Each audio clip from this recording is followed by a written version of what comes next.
So hello from Green-Mopeds in London. Today we're going to have a ride review of the Super Soco CPx.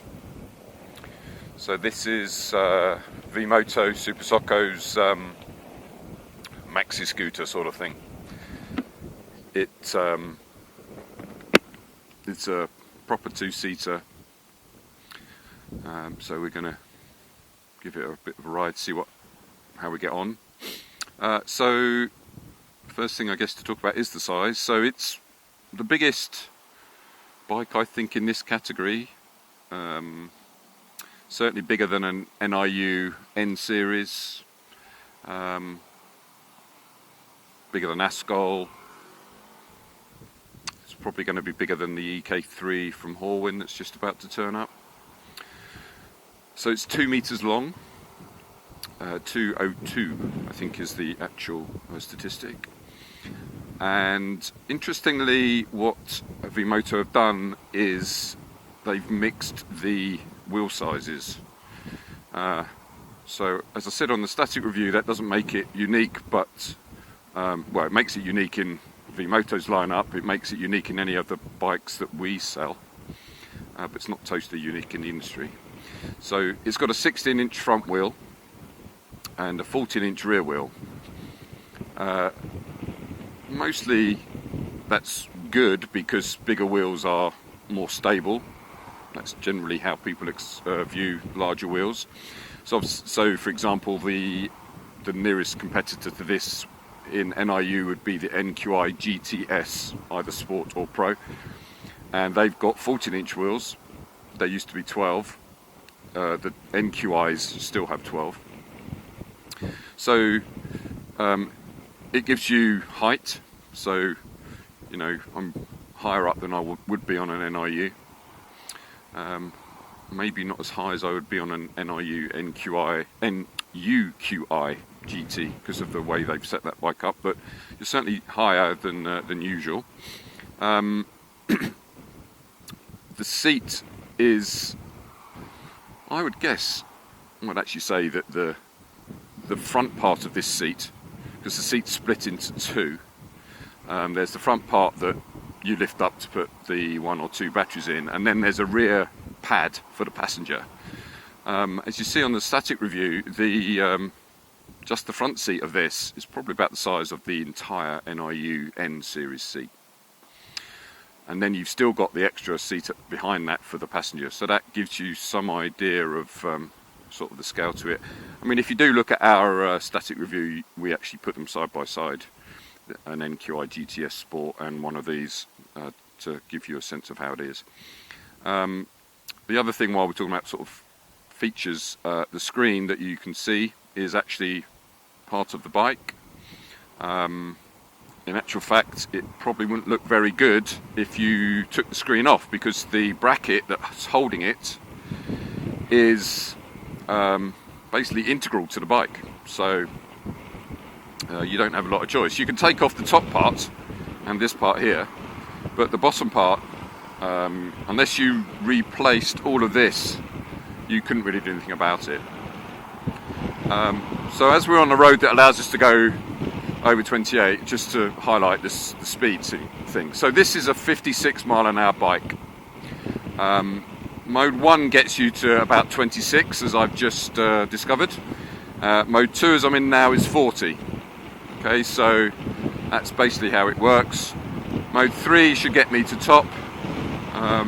Hope you can still hear this. It's not the best of days for doing this, to be honest.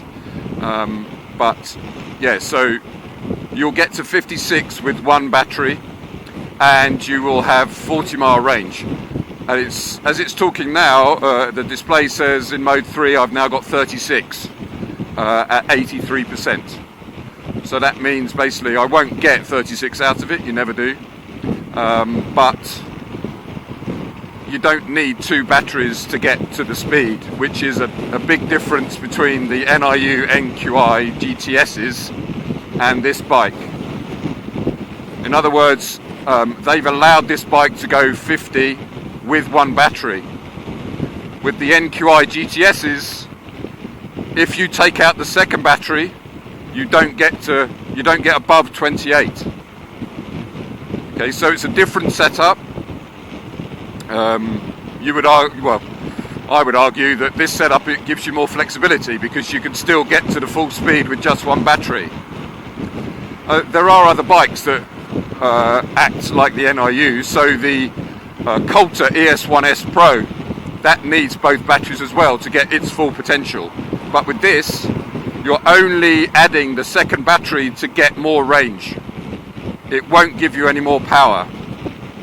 Okay, so that's quite an interesting thing to consider if you are comparing the NQiGTS and this bike. Okay, so we're cruising along now at just over 50. The speed limit here is 50, so I won't do anything more than that.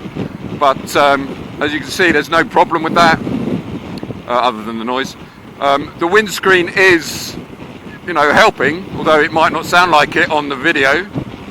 But it is actually deflecting a lot of the wind, just as it should. Okay, so yeah, 26 in one, 40 in two, and then top will be 56. So about the same as a TC Max, although this is a 4 kilowatt hub motor, and a TC Max is a, well, 3.5 or 5 kilowatt centrally mounted motor with a belt. Okay, so I hope that gives you at least some idea of the performance in terms of speed of this bike. There was no issues getting to it as long as I got to put it into mode 3. You know, it does hit the wall. If I was in mode 1, I definitely wouldn't get up to above 28. Okay, so we'll just come off here and then I can talk to you a bit more about some of the other features. Okay, so hopefully that gave you at least a brief idea of how it performs. For those of you that know Super Soco, the dashboard down here will probably be a little bit familiar to you because they've basically modified a TS or a TSX dash. What you will notice is there's two slots for batteries under the seat. So this is a single battery, and I've got the battery in B, which is the front one. There is quite a lot of space under there, which again just points to the size. So for NIU, you'd have a battery under your feet. With Super Soco, there is space under the seat for both batteries. To give you an idea of how much space, I actually just transported a Super Soco CUX battery in the spare slot of this bike. Okay, so it's they're fairly hefty batteries. You know, they're 60 volt, 45 amp hour batteries. Obviously, they're moving a 4 kilowatt motor, and they're going to have to get this slightly heavier bike than an NQi because the batteries are heavier, and there's a bit more to this bike. So I think we're talking about 115, 120 kilos, something like that, with one battery, and then each battery is about 15 odd kilos each. Okay, so you know it's not a trivial weight, and because of that, you might also be interested to know that there is a reverse gear.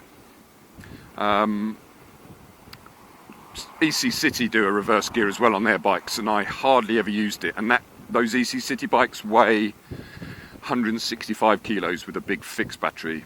I'm sort of ambivalent about whether there is actually a need for a reverse gear on these sorts of bikes, but you know, if you had to, you had to. So it's underneath the mode selector down there. See, there's a little R. So you press that button in and twist the throttle, and backwards you go at slow speed. Okay, so that's that. So yeah, the bike itself also includes a rear rack. Okay, so again, if you think about the screen and the rack itself, that's probably another, you know, 150 pounds that you're not having to spend out on. That rack will obviously take any sort of top box. Doesn't have to be a Super Soco. In fact, there isn't a Super Soco top box for this bike. So, you know, we recommend people like Shad or skivvy, we can supply those. So it is more aimed at, you know, if you want to carry a second person a lot of the time. You have to remember that this is a 125cc equivalent, so you do need a license that allows that. So that is either if your driver's license is before 2001 and you do a CBT, you can take a passenger.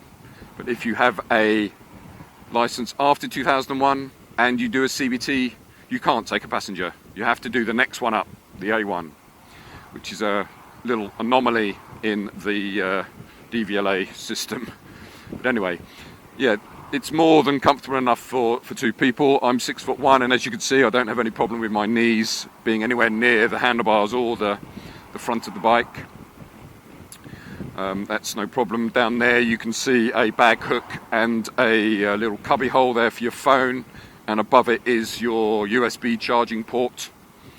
On the handlebars you can see it's got disc brakes. There's the chambers there. So these bigger bikes, the 125cc equivalents, will have CBS. In fact, I'm trying to think of an electric bike that we do that doesn't. But anyway, CBS, so combined braking, so you pull the lever and your front and back wheels are stopped together. Not ABS, but CBS.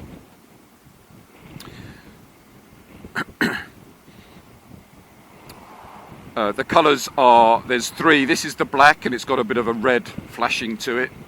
Then there is a silver which looks pretty similar to the grey, to be honest, but the difference is it has silver stripes, not red ones, and the silver one has a few yellow stripes, so that's sort of how you can distinguish them, but they're pretty close in colour, to be perfectly honest. Yeah, so to the batteries, as I said, by default they come with one battery, which will give you 40 miles of range. The second battery will only increase the range, won't affect any other performance, although maybe adding 15 kilos might. As you can appreciate, batteries are expensive, so they're typically half the price of any bike. The good news is that they are including a fast charger, or relatively fast charger. So there's a 15 amp charger with this bike. Super Soco seem to be heading in that direction, or at least increasing the charges across their range. So even CUXs now are coming with a 10 amp charger. Compare that to the 12 amp of the NQiGTS.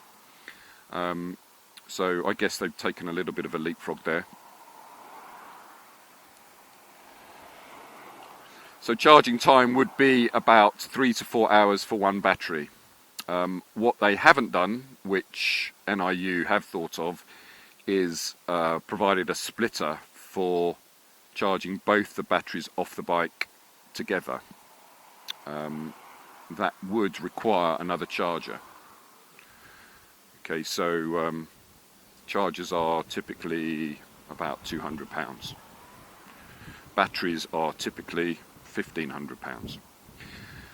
However, what Vimoto Super Soco have done in the UK is actually created a 2 battery version. By that I mean you can buy this bike, and this is actually to do with how the OLEV grant works. You can buy this bike with 2 batteries included and get the benefit of the grant on both batteries. Okay, so as I said, if you add the second battery after purchase, it's going to be something like £1,500. But because they've included it as a default option, as in a manufactured bike that has 2 batteries in it by default, you get the grant benefit on the second battery. So if you're ever considering having this bike in a 2 battery version, certainly buy it from the outset, because you're going to save yourself £400 to £500 just because you're getting the 20% off the second battery when you buy it. And of course, obviously, if you need more than 40 miles, then you're going to have to do that anyway. Okay, so that's something to consider. So at the time of writing or recording this, V-Moto we're doing a 10% special offer for the rest of the year. So this bike, instead of being £4,500, is now more like 3,700. So you're also gaining, if you buy this in December 2020, that is, an extra 10%, and that's in addition to the 20% you're already saving. So you're getting to, with the grant and the extra 10%, you're getting to about £1,500 of savings from what you would be paying if you were to buy this, if this bike was not on the grant. So you're actually getting quite a lot for your money if you decided to do that. So as you can see, I'm now on slower roads, so just going through a 20, and mode 1 obviously will just get me to 28, so there's no particular reason to go out of mode 1. And as you'll notice here, my range has now gone up to 59. If I put it back into 3, my range instantaneously decreases to 29.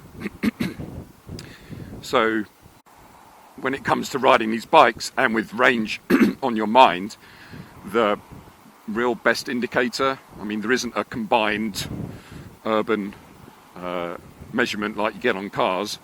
The most accurate thing that you really get on these bikes is actually the percentage.